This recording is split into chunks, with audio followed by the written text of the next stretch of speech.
Hey everyone, and welcome back to our Shine podcast series, which explores ideas and issues that shape our democratic culture.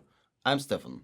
And I'm Dani. Today we're diving into privacy. Let's see why keeping some things to yourself is about more than just avoiding awkward questions. It's about protecting our democracy. So think about this. Ever hit agree on like an app's terms and conditions without really looking all the time? Or maybe you have noticed those ads that just seem to follow you around online, like after you mention something in a chat? Yeah, it's spooky sometimes. Imagine someone having a master key to your entire digital life, all your thoughts, your choices, your identity. Would you hand that over? Probably not. But the core question we need to unpack today is in our always connected lives, how much of what we do and share is genuinely private? And more importantly, why does this matter beyond feeling a bit uncomfortable? That's a huge question and really important. Privacy was included in the Universal Declaration of Human Rights as a fundamental human right way back in 1948. And like in any right, it carries a core responsibility which is crucial for democracy. Exactly. Also, the European Parliament's fact sheet on personal data protection underscores that data protection is not just about privacy, but also about defending democracy and individual freedoms. Because the more someone knows about you, the more they can potentially influence you. Okay, so let's kick off with this big idea. Privacy is a democratic right and responsibility. Privacy isn't just like one right on a list. It's essential for the freedoms to even exist. Like what? Think about your freedom of expression, your ability to hang out with friends, hold your own beliefs. If you feel constantly watched, how free are you to be yourself? True, you just constantly self-censor. So, it's not just about keeping secrets, it's more about having the space to be yourself, to explore ideas without fear. Exactly. Privacy allows personal growth. It supports your ability to use your freedoms and participate fully in society. And just to hammer this home, consider the secret ballot. Voting privately isn't just about stopping bribes, it's about ensuring you don't have to justify your vote to anyone. Without that privacy, pressure or intimidation could influence outcomes, especially for vulnerable groups. Right. Privacy protects equality and fairness, and it also creates a boundary between your personal life and the public world. That division matters for safe dissent, critical thinking, and activism. And when this separation is erased or blurred, when the state wants to know everything, control everything, and we are probably thinking about an autocratic society. Think of what Stasi did in East Germany. Oh yeah, the Stasi, East Germany's secret police, one of the most intrusive and effective secret police agencies in history. Yeah, it was so extreme. It is estimated that at some point, 1 in 6 adults were civilian informants of the Stasi. They monitored mailed calls, even budget homes, private diaries, friendships, romantic relationships, even jokes could be used as evidence of subversive activity. Wow, imagine the fear of people never knowing who might be listening or watching anywhere they happen to be. How could opposition groups even organize? Something like what's happening in North Korea today. Unfortunately, such systems do not only exist in history books. Sad but true. Okay, let's shift gears a bit. Let's talk about the power of knowing stuff about people and why it matters who has access to your data. In other words, why understanding and managing your digital footprint is important. Oh, this is interesting. There's a term I read in a report from the European Parliamentary Research Service. It's called surveillance capitalism. Heard of it? Surveillance capitalism, like when your data gets turned into profit without you knowing, but I'm sure you've got the full definition. You're spot on. So, according to Harvard professor Shoshana Zuboff, who coined the term surveillance capitalism, is the economic model where our data, clicks, searches, and locations are turned into products. These are sold to companies that want to predict and influence our behavior. So instead of just selling products, they're selling us, or say predictions of our behavior. Exactly. Even how fast you scroll becomes a resource. Think about phones, apps, social media, smartwatches, everything. Smart TVs, voice assistants. Yeah, you name it. Subscribes platforms and smart devices constantly collect data about you. Your exact location, social connection, health data, probably sexual orientation, even your voice or fingerprints. Unique things that identify you. As if every single tap, swipe, click is a little breadcrumb on a trail leading straight back to you. Goodness, couldn't have said it better. And all that data is incredibly valuable. A handful of tech giants profit by collecting, analyzing, and selling that data to other companies for ads, marketing. That explains why I get ads even before I finish a sentence. Right. But it's not just ads, it's about shaping behavior. Take Uber. Passengers and drivers rate each other's creating pressure to act in a certain way all the time. Zuboff warns this kind of system undermines autonomy. It replaces real relationships with systems of constant monitoring and reward or punishment. Wow, that totally reminds me of that Black Mirror episode, Nosedive, where every social interaction is rated and the protagonist even ends up in a jail after a series of unfortunate interactions that made her social score plummet. No, I haven't watched it. Oh, definitely do. It's so relevant to everything we're discussing now.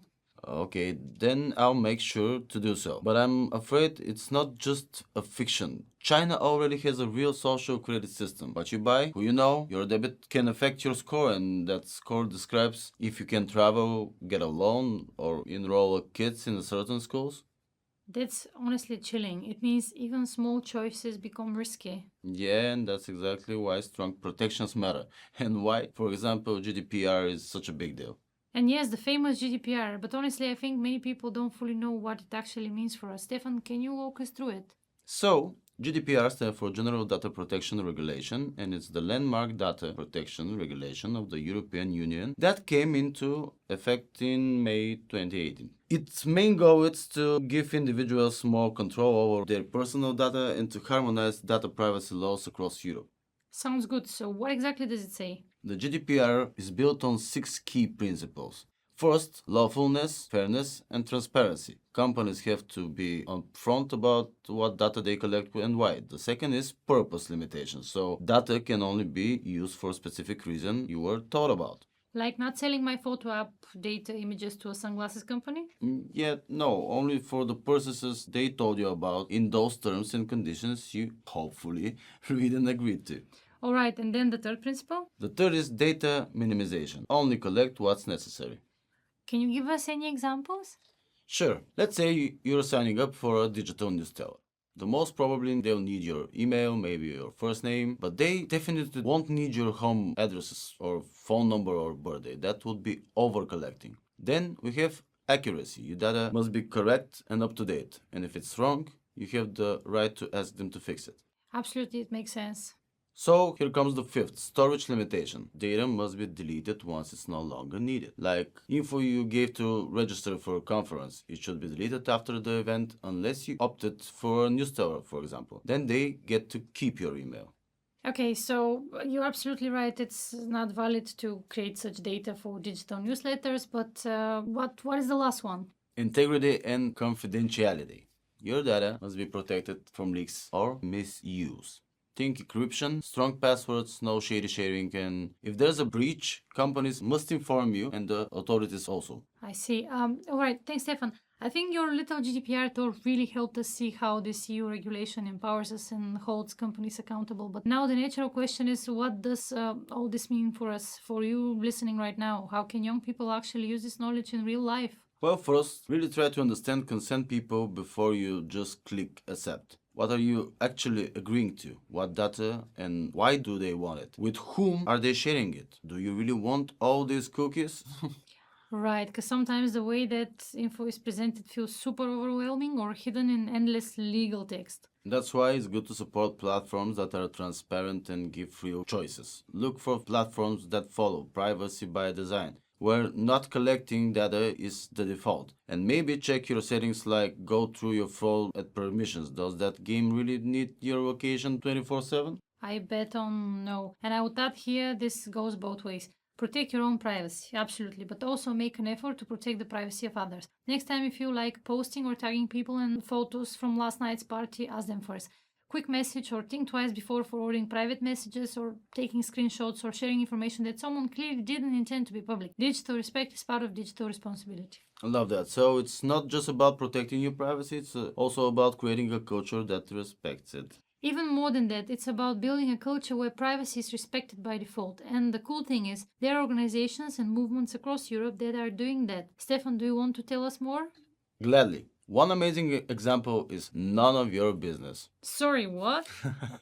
None of Your Business is the name of the organization, founded by Max Schrems, an Austrian privacy activist who won major court cases against tech giants like Facebook. No way, that guy a legend. I think I saw a documentary where he took on one of the biggest data privacy cases in Europe. Yep, that's him. His organization is all about using the GDPR actively by taking legal action against companies that violate it.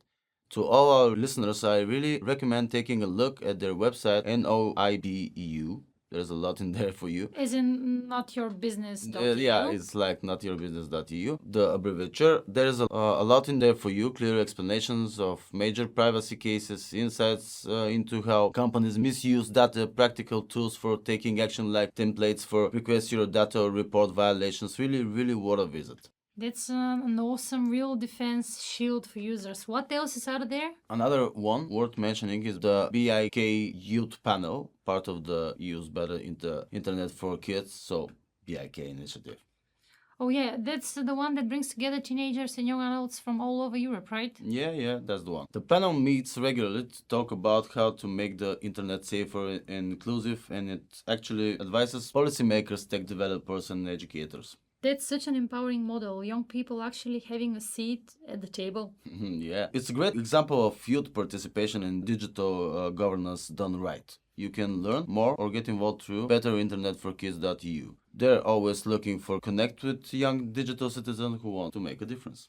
And that really brings our whole journey full circle, because today we went from privacy as a human right through surveillance capitalism and the GDPR all the way to young people shaping the future of privacy policy in Europe. Hopefully, we have shown that privacy isn't just some abstract legal concept, it's a foundation for freedom and democracy. All right, and while it can feel overwhelming, especially in a world where data is collected everywhere, it's important to remember you've got more power than you might think. Yes, don't fall into the trap of, oh well, they have my data anyway. That mindset just gives away your voice. Privacy is power, and reclaiming it is possible. So stay curious, stay empowered. And most of all, keep shining a light on the values that matter. Thank you very much for listening.